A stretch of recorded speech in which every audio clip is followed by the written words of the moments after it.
Halo teman-teman, selamat pagi, selamat siang, selamat sore, dan selamat malam. Perkenalkan, nama saya Muhammad Adrian Wipama. Saya perwakilan dari kelompok ini dan ada teman saya nih, Nyimas Kauronisa dan Anissa Devandi. Kami dari Fakultas Ilmu Sosial dan Ilmu Politik, jurusan Ilmu Hubungan Internasional. Halo guys, seperti yang ada di judul, kali ini kami akan membahas dan kami juga akan mewawancarai dosen FISIP dan aktivis mengenai ecological market economy, antara pertumbuhan ekonomi dan tuntutan yang keberlanjutan. Sebelum kita mulai pembahasannya, alangkah baiknya kalau kalian suka, like video ini, dan kalau kalian tidak suka, dislike video ini. Dan ini jawaban mereka. Selamat pagi Bapak. Selamat pagi. Halo guys. Bapak apa kabar? Alhamdulillah sehat. Kita sekarang lagi sama Kak Ira nih di sini. Oke, sebelumnya terima kasih Bapak sudah meluangkan waktu hari ini untuk wawancara sama kami. Perkenalkan, nama saya Nyimas Kauronisa. Bisa di sini sebagai perwakilan dari kelompok itu sendiri untuk mewawancarai Bapak. Nah, kami dari Fakultas Ilmu Sosial Ilmu Politik dari mata kuliah Ekonomi Politik dan Asia Pasifik. Jadi di sini kami mewawancarai Bapak mengenai ecological market economy. Nah, Bapak sendiri apakah bersedia ingin kami tanya beberapa pertanyaan mengenai hal ini? Ya, boleh.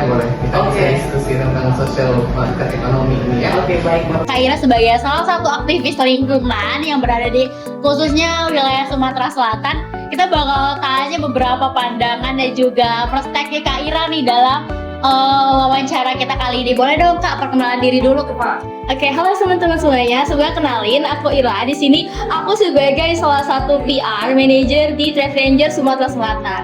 Oke, Trust Ranger ya. Mungkin teman-teman udah tahu apa itu Trust Ranger. Kita langsung masuk ke pertanyaannya, boleh Kak? Boleh. Oke, menurut dari pandangan Kak Ira nih sebagai aktivis lingkungan dan juga sebagai mahasiswa ya Kak, kalian tahu nggak sih apa itu ecological market economy? Karena pada saat kita membahas dari ecological market economy itu.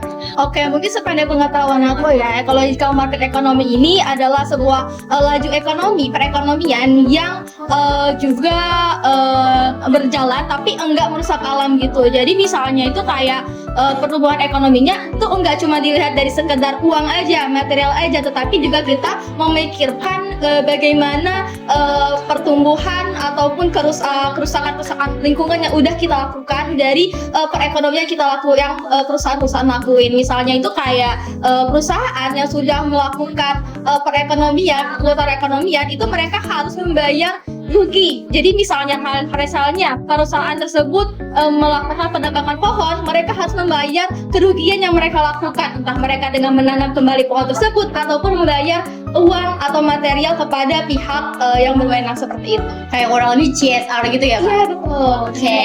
Menurut Bapak nih, bagaimana Bapak melihat konsep ecological market economy ini diterapkan dalam konteks ekonomi Indonesia yang masih sangat bergantung pada ekspor komoditas seperti batu bara dan sawit?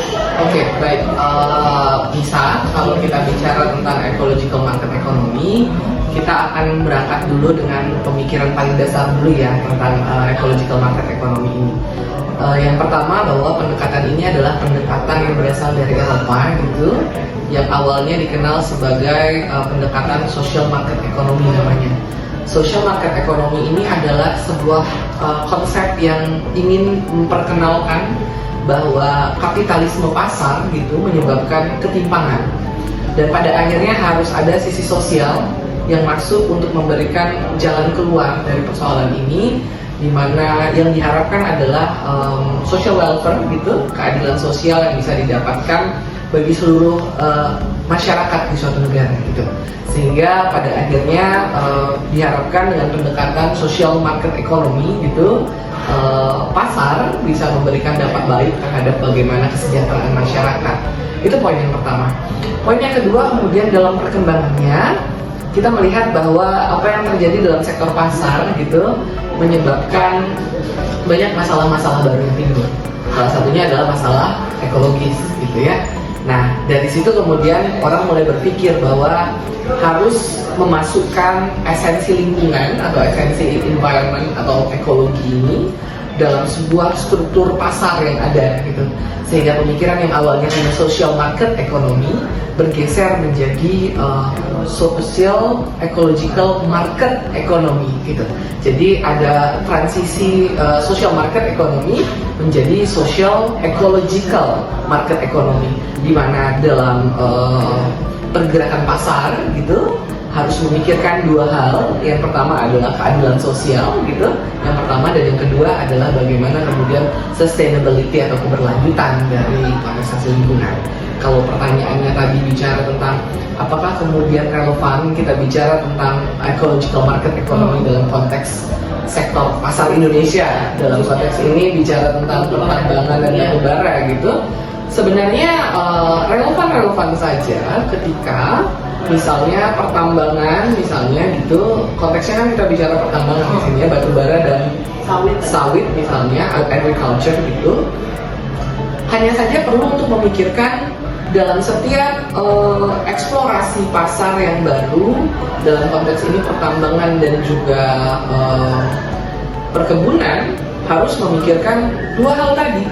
Yang pertama, bahwa adanya kesejahteraan masyarakat yang terjamin dari bagaimana kemudian sektoral pasar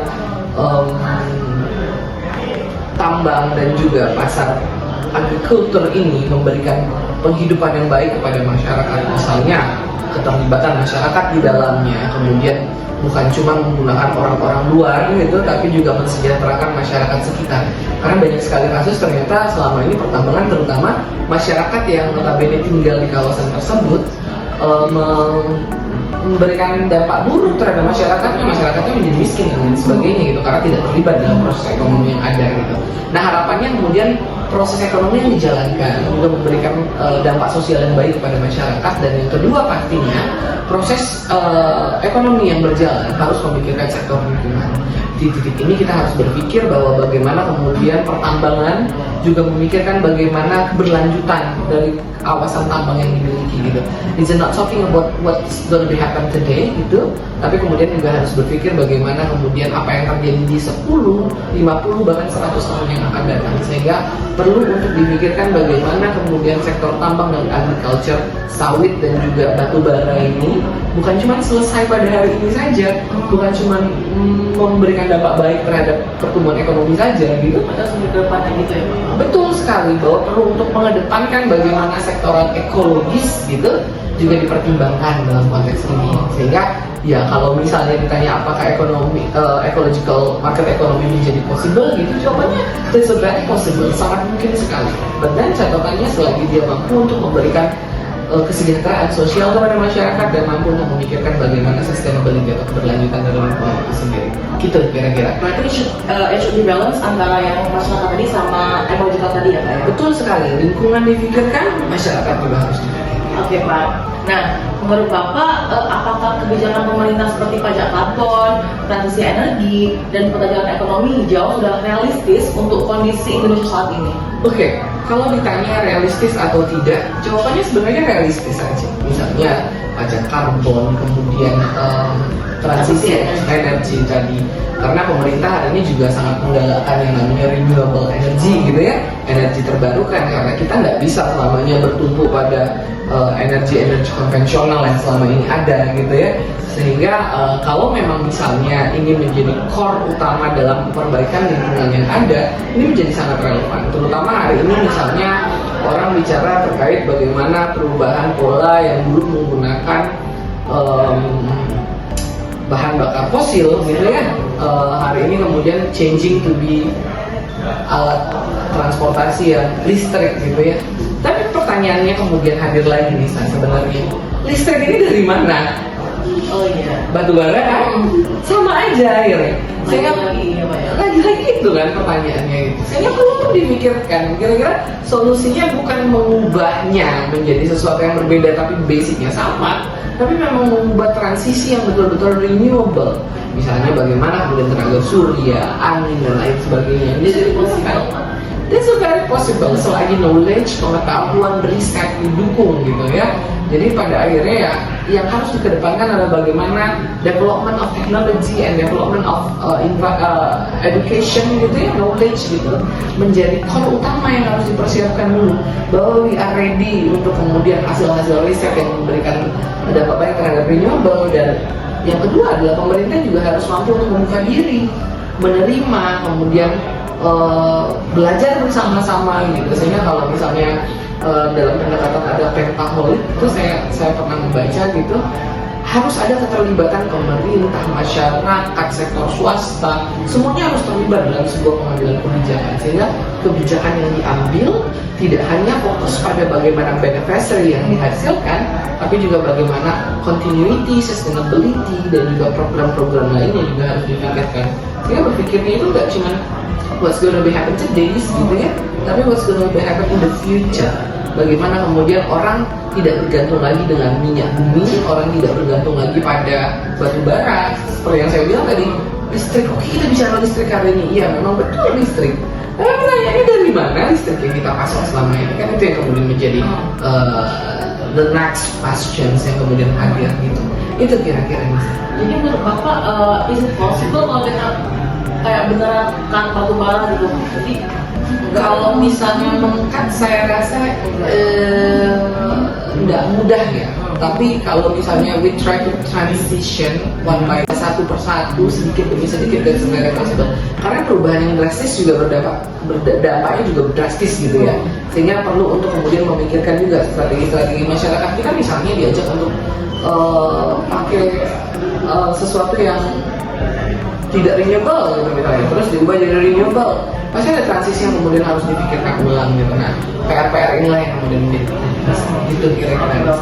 Pandangan kakak atau pendapat kakak sebagai aktivis nih kak, ada nggak sih dampak ekonomi dari ketergantungan Indonesia pada batu bara dan sawit? Oke, mungkin dari sisi ketergantungannya, memang dari sisi yang pertama kita punya sisi positif, yang mana sisi positif tersebut itu bisa kita lihat dari para pelaku pekerjanya. Yang mana kalau kita misalnya lihat dari sisi Indonesia, itu banyak sekali pekerja yang mendapatkan lapangan pekerjaan di bidang persawitan. Itu banyak sekali kayak orang-orang yang faktor ekonominya cukup rendah, itu mereka bisa menjadi buruh di perusahaan-perusahaan yang kayak ladang sawit dan juga ladang batu bara seperti itu. Tapi kalau kita tarik lagi, itu ada sisi negatif yang benar-benar sangat-sangat berpengaruh di saat ini, yang mana sisi lingkungan tadi. Yang mana sisi lingkungannya kalau misalnya itu dijor-joran terus-menerus, pengelolaan batu bara dan juga minyak sawit tadi ya, itu benar-benar sangat berdampak ke lingkungan. Kenapa? Karena lagi-lagi seperti kita tahu, kalau misalnya penggunaan batu bara yang berlebihan itu dapat merusak lingkungan, terutama kayak climate change gitu ya kan. Dan juga sebenarnya ini juga bukan salah satu ekonomi yang berkelanjutan kalau misalnya kita terus-terusan menggunakan batu bara dan juga sawit gitu. Oke, betul sekali. Seberapa besar peran investasi asing dan industri nasional dalam mempercepat atau justru memperlambat transisi menuju ekonomi hijau di Indonesia, Pak? Oke, ada dua hal sebenarnya kita harus pikirkan. Yang pertama adalah bagaimana kemudian strategi yang dimiliki oleh investasi asing ini sendiri. Kalau kita lihat dalam skop global kita, terutama gitu ya, sering sekali negara-negara berkembang seperti Indonesia, kemudian negara-negara berhutan seperti Brazil gitu, dipaksa untuk kemudian mempertahankan hutannya.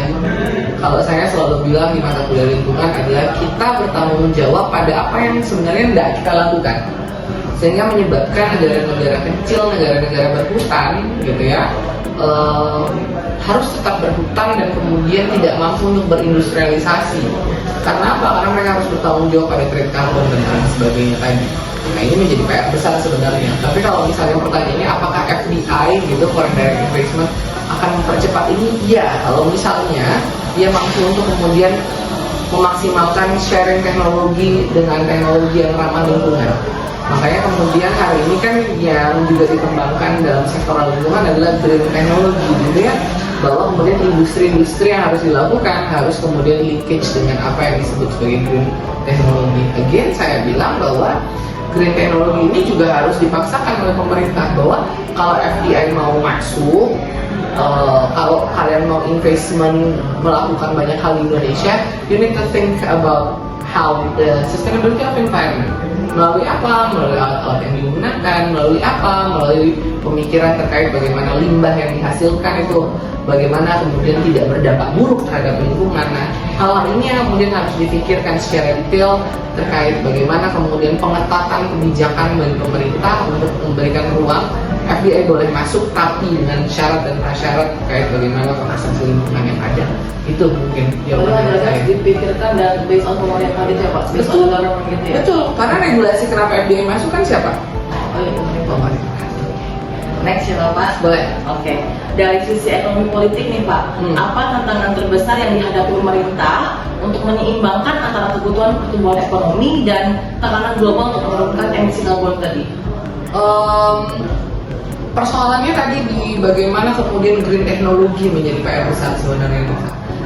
Karena green teknologi ini kan sesuatu yang masih mewah ya, sesuatu yang masih mahal sekali.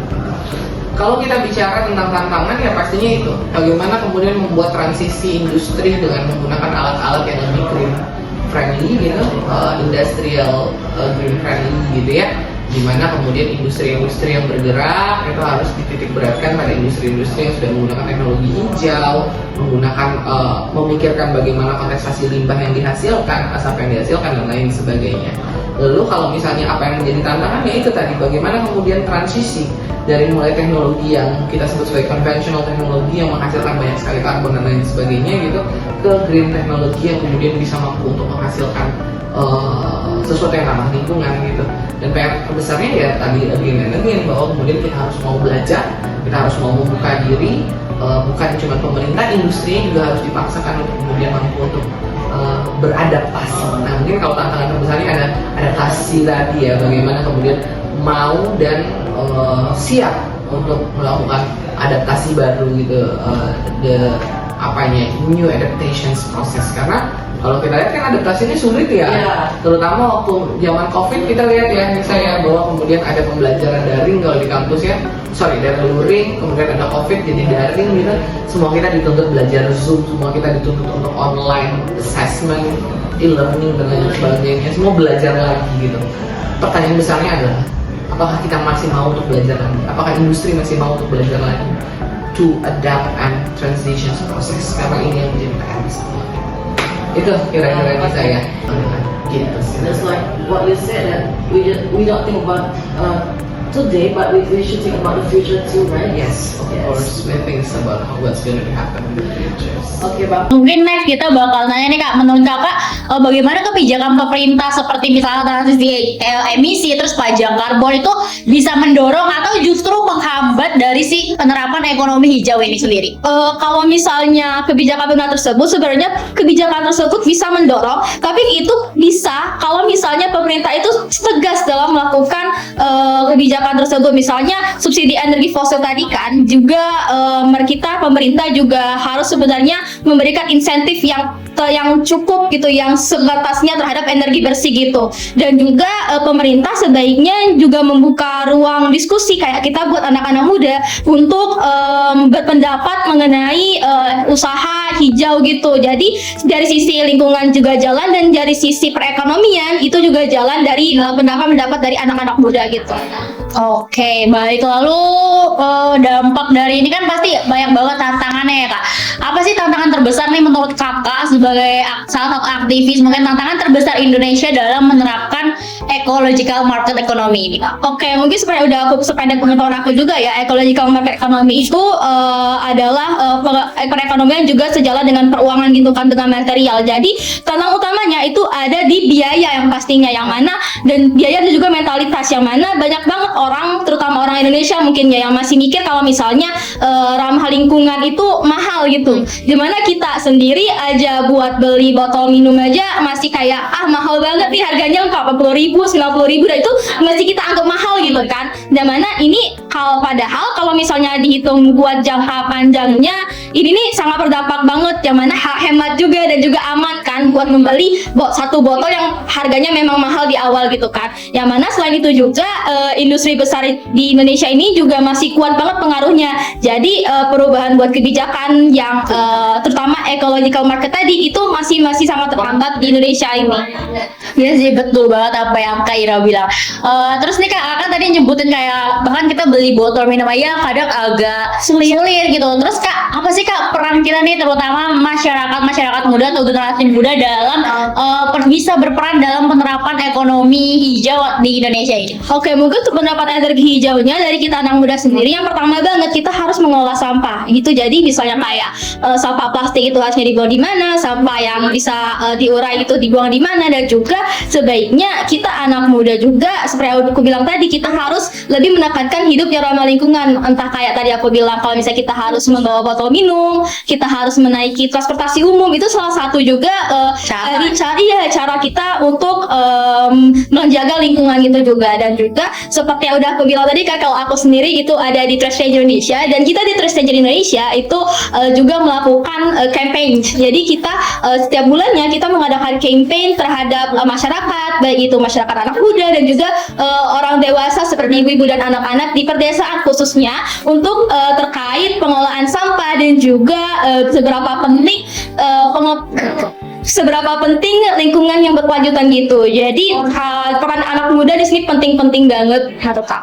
Oke, tadi kan kita Kakak berbicara tentang banyak peluang nih Kak. Menurut Kakak apa peluang ekonomi baru yang mungkin bisa lahir dari transisi ini? Oke, mungkin dari transisi ini kita tahu kalau misalnya ada green jobs ya. Jadi tapi lagi-lagi sepanjang pengetahuan aku, green jobs di Indonesia ini sangat sulit banget kan. Walaupun memang transisi energi ini bakal lahir yang namanya green jobs, tapi karena Indonesia sendiri transisi energinya masih cukup kurang, yang mana kita masih bergantungan banget dengan yang namanya investasi dari luar negeri. Padahal kita sebenarnya bisa banget buat membuka peluang ekonomi baru dari green jobs itu kan. Nah itu sebenarnya ada peluang, tapi lagi-lagi masih pendek kayak pengolahan dari pemerintahnya. Tapi di sisi lain dari green job juga kita bisa membuka peluang dari kayak pengolahan sampah. Kan kita tahu kalau misalnya di Indonesia sendiri pengolahan sampah itu masih sangat kurang banget kan. Apalagi di Palembang misalnya ada pembuangan tempat sampah yang itu segunung banget gitu. Padahal itu sebenarnya bisa dijadikan salah satu peluang dari lapangan kerja baru dari transisi energi ini, yang mana sampah-sampah tersebut bisa kita kelola lagi menjadi sumber energi gitu. Oke, makasih banyak ya Kak jawabannya. Kita izin nanti menjadikan jawaban ini sebagai bahan video wawancara kami. Terima kasih banyak untuk waktunya hari ini. Mungkin Nisa dan teman-teman kelompok desa sangat amat banyak mendapatkan ilmu baru dari Pak Halim mengenai ecological market economy ini. Makasih udah memberikan pandangannya dari aktivis Trash Ranger. Kalau gitu segitu aja interview dari kita. Bye. Ya, dadah teman-teman.